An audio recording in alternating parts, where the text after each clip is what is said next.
4ನೇ ಸುತ್ತು, ಕೊನೆಯ ಸುತ್ತು. ಸೂರ್ಯನಿಗೆ ಹತ್ತಿರ ಇರುವ ಗ್ರಹ ಯಾವುದು? ನಿಮ್ಮ ಆಯ್ಕೆಗಳು: ಆಯ್ಕೆ 1 ಬುಧ, ಆಯ್ಕೆ 2 ಗುರು, ಆಯ್ಕೆ 3 ಶುಕ್ರ, ಆಯ್ಕೆ 4 ಶನಿ.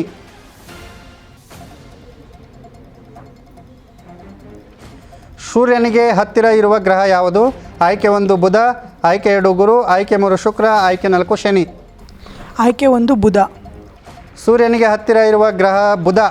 ಸರಿಯಾದ ಉತ್ತರ, 2 ಅಂಕವನ್ನು ಪಡೆದುಕೊಂಡಿದ್ದೀರಿ. ಪ್ರಶ್ನೆ 4ನೇ ತಂಡಕ್ಕೆ: ಹೆಚ್ಚು ಆಮ್ಲಜನಕ ನೀಡುವ ಮರ ಯಾವುದು? ಹೆಚ್ಚು ಆಮ್ಲಜನಕ ನೀಡುವ ಮರ ಯಾವುದು? ನಿಮ್ಮ ಆಯ್ಕೆಗಳು: ಆಯ್ಕೆ 1 ಬೇವಿನ ಮರ, ಆಯ್ಕೆ 2 ಅರಳಿ ಮರ, ಆಯ್ಕೆ 3 ತೆಂಗಿನ ಮರ, ಆಯ್ಕೆ 4 ಮಾವಿನ ಮರ. ಮಾತಾಡಬೇಡಿ, ಪ್ರಶ್ನೆಯನ್ನು ಕೇಳಿಸ್ಕೊಳ್ಳಿ. ಹೆಚ್ಚು ಆಮ್ಲಜನಕ ನೀಡುವ ಮರ ಯಾವುದು? ನಿಮ್ಮ ಆಯ್ಕೆಗಳು: ಆಯ್ಕೆ 1 ಬೇವಿನ ಮರ, ಆಯ್ಕೆ 2 ಅರಳಿ ಮರ, ಆಯ್ಕೆ 3 ತೆಂಗಿನ ಮರ, ಆಯ್ಕೆ 4 ಮಾವಿನ ಮರ.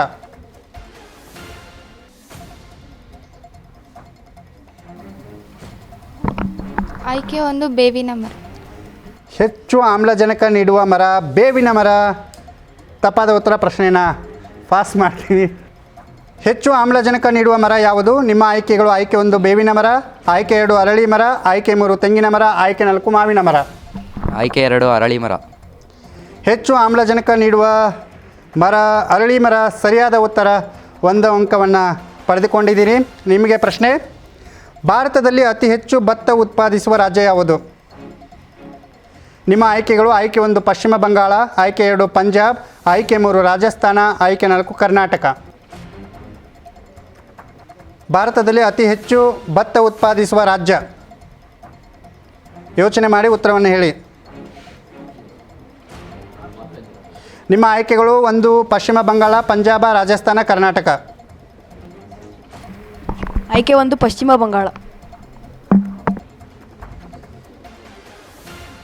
ಭಾರತದಲ್ಲಿ ಅತಿ ಹೆಚ್ಚು ಭತ್ತ ಉತ್ಪಾದಿಸುವ ರಾಜ್ಯ ಪಶ್ಚಿಮ ಬಂಗಾಳ. ಸರಿಯಾದ ಉತ್ತರ. 2 ಅಂಕವನ್ನು ಪಡೆದುಕೊಂಡಿದ್ದೀರಿ. ಪ್ರಶ್ನೆ 2ನೇ ತಂಡ: ರಣಜಿ ಟ್ರೋಫಿ ಯಾವ ಕ್ರೀಡೆಗೆ ಸಂಬಂಧಿಸಿದೆ? ನಿಮ್ಮ ಆಯ್ಕೆಗಳು: ಆಯ್ಕೆ 1 ಕ್ರಿಕೆಟ್, ಆಯ್ಕೆ 2 ವಾಲಿಬಾಲ್, ಆಯ್ಕೆ 3 ಕಬಡ್ಡಿ, ಆಯ್ಕೆ 4 ಫುಟ್ಬಾಲ್. ರಣಜಿ ಟ್ರೋಫಿ ಯಾವ ಕ್ರೀಡೆಗೆ ಸಂಬಂಧಿಸಿದೆ? ನಿಮ್ಮ ಆಯ್ಕೆಗಳು: ಆಯ್ಕೆ 1 ಕ್ರಿಕೆಟ್, ಆಯ್ಕೆ 2 ವಾಲಿಬಾಲ್, ಆಯ್ಕೆ 3 ಕಬಡ್ಡಿ, ಆಯ್ಕೆ 4 ಫುಟ್ಬಾಲ್. ಕ್ರಿಕೆಟ್ ನೋಡ್ತೀರಾ ನೀವು? ಫುಟ್ಬಾಲ್ ನೋಡ್ತೀರಾ? ನೋಡಲ್ವಾ? ಕಬಡ್ಡಿ, ವಾಲಿಬಾಲ್.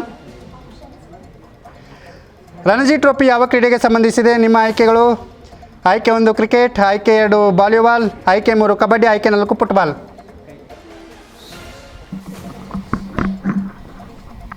ಆಯ್ಕೆ 4 ಫುಟ್ಬಾಲ್.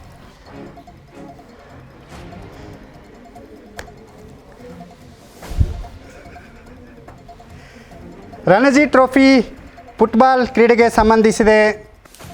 ಉತ್ತರ ತಪ್ಪಾಗಿದೆ. ಪ್ರಶ್ನೆಯನ್ನು ಪಾಸ್ ಮಾಡ್ತೀವಿ. ರಣಜಿ ಟ್ರೋಫಿ ಯಾವ ಕ್ರೀಡೆಗೆ ಸಂಬಂಧಿಸಿದೆ? ನಿಮ್ಮ ಆಯ್ಕೆಗಳು: ಆಯ್ಕೆ 1 ಕ್ರಿಕೆಟ್, ಆಯ್ಕೆ 2 ವಾಲಿಬಾಲ್, ಆಯ್ಕೆ 3 ಕಬಡ್ಡಿ, ಆಯ್ಕೆ 4 ಫುಟ್ಬಾಲ್. ಆಯ್ಕೆ 1 ಕ್ರಿಕೆಟ್. ರಣಜಿ ಟ್ರೋಫಿ ಕ್ರಿಕೆಟ್ ಕ್ರೀಡೆಗೆ ಸಂಬಂಧಿಸಿದೆ. 1 ಅಂಕವನ್ನು ಪಡೆದುಕೊಂಡಿದ್ದೀರಿ. ಅಭಿನಂದನೆಗಳು. ಪ್ರಶ್ನೆ 5ನೇ ಪ್ರಶ್ನೆ ನಿಮಗೆ: ಕೋನೇರು ಹಂಪಿ ಯಾವ ಆಟಕ್ಕೆ ಪ್ರಸಿದ್ಧರಾಗಿದ್ದಾರೆ? ಕೋನೇರು ಹಂಪಿ ಯಾವ ಆಟಕ್ಕೆ ಪ್ರಸಿದ್ಧರಾಗಿದ್ದಾರೆ? ನಿಮ್ಮ ಆಯ್ಕೆಗಳು: ಆಯ್ಕೆ 1 ಕ್ರಿಕೆಟ್, ಆಯ್ಕೆ 2 ಚೆಸ್, ಆಯ್ಕೆ 3 ಬಾಕ್ಸಿಂಗ್, ಆಯ್ಕೆ 4 ಟೆನ್ನಿಸ್. ಆಯ್ಕೆ 2 ಚೆಸ್. ಕೋನೇರು ಹಂಪಿ ಚೆಸ್ ಆಟಕ್ಕೆ ಪ್ರಸಿದ್ಧರಾಗಿದ್ದಾರೆ. ಸರಿಯಾದ ಉತ್ತರ.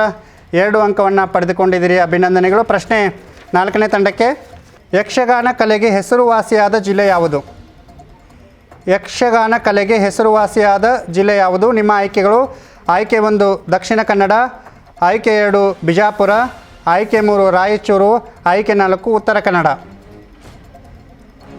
ಯಕ್ಷಗಾನ ಕಲೆಗೆ ಹೆಸರುವಾಸಿಯಾದ ಜಿಲ್ಲೆ. ಯೋಚನೆ ಮಾಡಿ ಉತ್ತರವನ್ನು ಹೇಳಿ. ದಕ್ಷಿಣ ಕನ್ನಡ, ಬಿಜಾಪುರ, ರಾಯಚೂರು, ಉತ್ತರ ಕನ್ನಡ.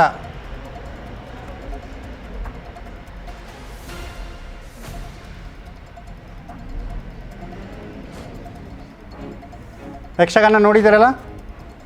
ಗೊತ್ತಲ್ಲ ಯಕ್ಷಗಾನ ಅಂದರೆ? ಹೇಳಿ. ಯಕ್ಷಗಾನ ಕಲೆಗೆ ಹೆಸರುವಾಸಿಯಾದ ಜಿಲ್ಲೆ Dakshina Kannada, Vijayapura, Raichur, Uttara Kannada.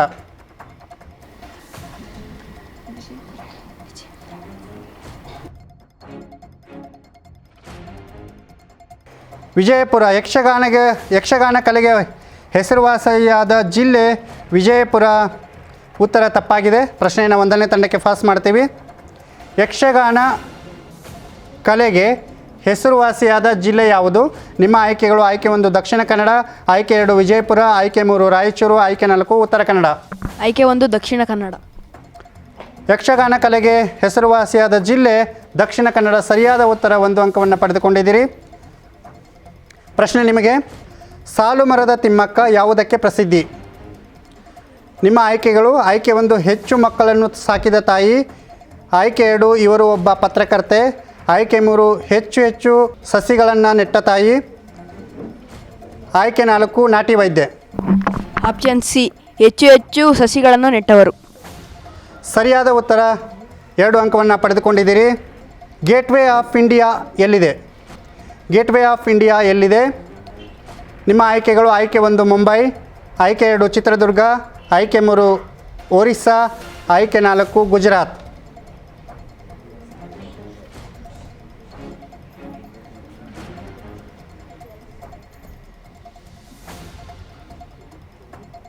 Gateway of India ಎಲ್ಲಿದೆ? ನಿಮ್ಮ ಆಯ್ಕೆಗಳು: ಆಯ್ಕೆ 1 ಮುಂಬೈ, ಆಯ್ಕೆ 2 ಚಿತ್ರದುರ್ಗ, ಆಯ್ಕೆ 3 ಒರಿಸ್ಸಾ, ಆಯ್ಕೆ 4 ಗುಜರಾತ್. ಉತ್ತರವನ್ನು ಬೇಗ ಹೇಳಬೇಕು.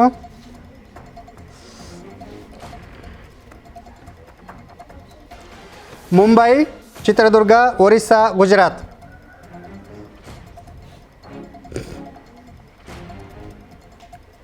Option A Mumbai. Gateway of India ಮುಂಬೈನಲ್ಲಿದೆ. ಸರಿಯಾದ ಉತ್ತರ. 2 ಅಂಕವನ್ನು ಪಡೆದುಕೊಂಡಿದ್ದೀರಿ. 200 ರೂಪಾಯಿಯ ನೋಟಿನ ಹಿಂಬದಿಯಲ್ಲಿ ಯಾವ ಚಿತ್ರ ಇದೆ? 200 ರೂಪಾಯಿ ನೋಟ್ ನೋಡಿದ್ದೀರಾ? 200 ರೂಪಾಯಿಯ ನೋಟಿನ ಹಿಂಬದಿಯಲ್ಲಿ ಯಾವ ಚಿತ್ರ ಇದೆ? ನಿಮ್ಮ ಆಯ್ಕೆಗಳು: ಆಯ್ಕೆ 1 ಸಾಂಚಿ ಸ್ತೂಪ, ಆಯ್ಕೆ 2 ಕುತುಬ್ ಮಿನಾರ್, ಆಯ್ಕೆ 3 ವಿವೇಕಾನಂದರ ಚಿತ್ರ, ಆಯ್ಕೆ 4 ಜೋಗ ಜಲಪಾತದ ಚಿತ್ರ. 200 ರೂಪಾಯಿಯ ನೋಟಿನ ಹಿಂಬದಿಯಲ್ಲಿ ಯಾವ ಚಿತ್ರವಿರುತ್ತದೆ? ನಿಮ್ಮ ಆಯ್ಕೆಗಳು: ಆಯ್ಕೆ 1 ಸಾಂಚಿ ಸ್ತೂಪ, ಆಯ್ಕೆ 3 ಕುತುಬ್ ಮಿನಾರ್, ಆಯ್ಕೆ 4 ವಿವೇಕಾನಂದರ ಚಿತ್ರ, ಆಯ್ಕೆ 3 ವಿವೇಕಾನಂದರ ಚಿತ್ರ, ಆಯ್ಕೆ 4 ಜೋಗ ಜಲಪಾತದ ಚಿತ್ರ. ಕುತುಬ್ ಮಿನಾರ್. 200 ರೂಪಾಯಿಯ ನೋಟಿನ ಹಿಂಬದಿಯಲ್ಲಿ ಕುತುಬ್ ಮಿನಾರ್ ಚಿತ್ರವಿರುತ್ತದೆ. ಉತ್ತರ ತಪ್ಪಾಗಿದೆ. ಪ್ರಶ್ನೆಯನ್ನು 4ನೇ ತಂಡಕ್ಕೆ ಪಾಸ್ ಮಾಡ್ತೀವಿ. 200 ರೂಪಾಯಿ ನೋಟಿನ ಹಿಂಬದಿಯಲ್ಲಿ ಯಾವ ಚಿತ್ರವಿರುತ್ತದೆ? ನಿಮ್ಮ ಆಯ್ಕೆಗಳು: ಆಯ್ಕೆ 1 ಸಾಂಚಿ ಸ್ತೂಪ, ಆಯ್ಕೆ 2 ಕುತುಬ್ ಮಿನಾರ್, ಆಯ್ಕೆ 3 ವಿವೇಕಾನಂದರ ಚಿತ್ರ, ಆಯ್ಕೆ 4 ಜೋಗ ಜಲಪಾತದ ಚಿತ್ರ. ಆಯ್ಕೆ 1 ಸಾಂಚಿ ಸ್ತೂಪ. 200 ರೂಪಾಯಿಯ ನೋಟಿನ ಹಿಂಬದಿಯಲ್ಲಿ ಸಾಂಚಿ ಸ್ತೂಪ ಇರುತ್ತದೆ. ಸರಿಯಾದ ಉತ್ತರ. 1 ಅಂಕವನ್ನು ಪಡೆದುಕೊಂಡಿದ್ದೀರಿ. ಪ್ರಶ್ನೆ ನಿಮಗೆ: ಚಂದ್ರಶೇಖರ್ ಆಜಾದ್ ಯಾರು? ಚಂದ್ರಶೇಖರ್ ಆಜಾದ್ ಯಾರು?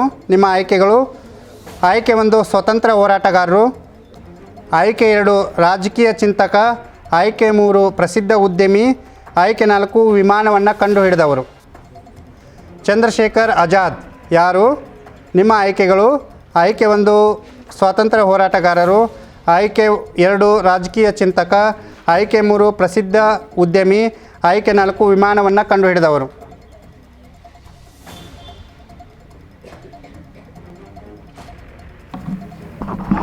ಆಯ್ಕೆ 2 ರಾಜಕೀಯ ಚಿಂತಕ. ಚಂದ್ರಶೇಖರ್ ಆಜಾದ್ ಒಬ್ಬರು ರಾಜಕೀಯ ಚಿಂತಕ. ಉತ್ತರ ತಪ್ಪಾಗಿದೆ. ಪ್ರಶ್ನೆಯನ್ನು 1ನೇ ತಂಡಕ್ಕೆ ಪಾಸ್ ಮಾಡ್ತೀವಿ. ಕೊನೆಯ ಪ್ರಶ್ನೆ: ಚಂದ್ರಶೇಖರ್ ಆಜಾದ್ ಯಾರು? ಆಯ್ಕೆಗಳು: ಆಯ್ಕೆ 1 ಸ್ವಾತಂತ್ರ್ಯ ಹೋರಾಟಗಾರರು, ಆಯ್ಕೆ 2 ರಾಜಕೀಯ ಚಿಂತಕ, ಆಯ್ಕೆ 3 ಪ್ರಸಿದ್ಧ ಉದ್ಯಮಿ, ಆಯ್ಕೆ 4 ವಿಮಾನ ಕಂಡುಹಿಡಿದವರು. ಆಯ್ಕೆ 1 ಸ್ವಾತಂತ್ರ್ಯ ಹೋರಾಟಗಾರರು. ಚಂದ್ರಶೇಖರ್ ಆಜಾದ್ ಸ್ವಾತಂತ್ರ್ಯ ಹೋರಾಟಗಾರರು. ಸರಿಯಾದ ಉತ್ತರ. 1 ಅಂಕವನ್ನು ಬೋನಸ್ ಆಗಿ ಪಡೆದುಕೊಂಡಿದ್ದೀರಿ. ಸೊ ಇಲ್ಲಿಗೆ 4ನೇ ಸುತ್ತು ಮುಕ್ತಾಯವಾಯಿತು. 4ನೇ ಸುತ್ತಿನಲ್ಲಿ ಯಾರ್ಯಾರು ಎಷ್ಟೆಷ್ಟು ಅಂಕಗಳನ್ನು ಪಡೆದುಕೊಂಡಿದ್ದೀರಿ ನೋಡೋಣ. 1ನೇ ತಂಡ 7 ಅಂಕವನ್ನು ಪಡೆದುಕೊಂಡಿದೆ. ಅಭಿನಂದನೆಗಳು. 2ನೇ ತಂಡ 2 ಅಂಕವನ್ನು ಪಡೆದುಕೊಂಡಿದೆ. ಹಾಗೆ ಮೂರನೇ ತಂಡ 5 ಅಂಕವನ್ನು ಪಡೆದುಕೊಂಡಿದೆ. ನಾಲ್ಕನೇ ತಂಡ 1 ಅಂಕವನ್ನು ಪಡೆದುಕೊಂಡಿದೆ. ಪ್ರಶ್ನೆಯನ್ನು ಚೆನ್ನಾಗಿ ಅರ್ಥ ಮಾಡ್ಕೊಂಡು ಹೇಳ್ಬೋದಾಗಿತ್ತು, ಪರವಾಗಿಲ್ಲ, ಮತ್ತೆ ಪ್ರಯತ್ನ ಪಡಿ. ಸೊ ಇಲ್ಲಿಗೆ 4 ಸುತ್ತುಗಳು ಮುಕ್ತಾಯವಾಯಿತು. ಈಗ ವಿನ್ನರ್ಸ್ ಯಾರು ನೋಡೋಣ. ಸೊ 4ನೇ ಬಹುಮಾನವನ್ನು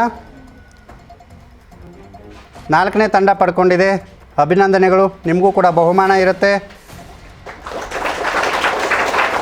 ಹಾಗೆ ನಗದು ಬಹುಮಾನ ಇರುತ್ತೆ. ಒಟ್ಟು 3 ಅಂಕವನ್ನು ಪಡೆದುಕೊಂಡಿದ್ದೀರಿ, ಅಭಿನಂದನೆಗಳು. ಹಾಗೆ 3ನೇ ಬಹುಮಾನವನ್ನು 2ನೇ ತಂಡ ಪಡ್ಕೊಂಡಿದೆ.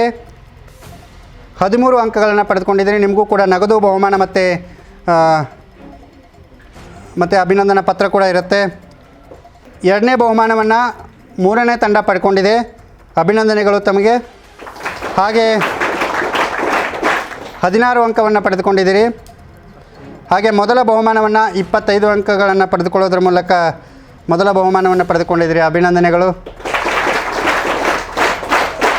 ರಸಪ್ರಶ್ನೆ ಕಾರ್ಯಕ್ರಮ ಮುಕ್ತಾಯವಾಯಿತು. ಕಾರ್ಯಕ್ರಮದಲ್ಲಿ ಪಾಲ್ಗೊಂಡು ಉತ್ಸಾಹದಿಂದ ಉತ್ತರಗಳನ್ನು ಹೇಳಿದ್ದಕ್ಕೆ ತಮ್ಮೆಲ್ಲರಿಗೂ ಕೂಡ ಹೃದಯಪೂರ್ವಕ ಅಭಿನಂದನೆಗಳನ್ನು ಸಲ್ಲಿಸ್ತಾ ಇದ್ದೀನಿ.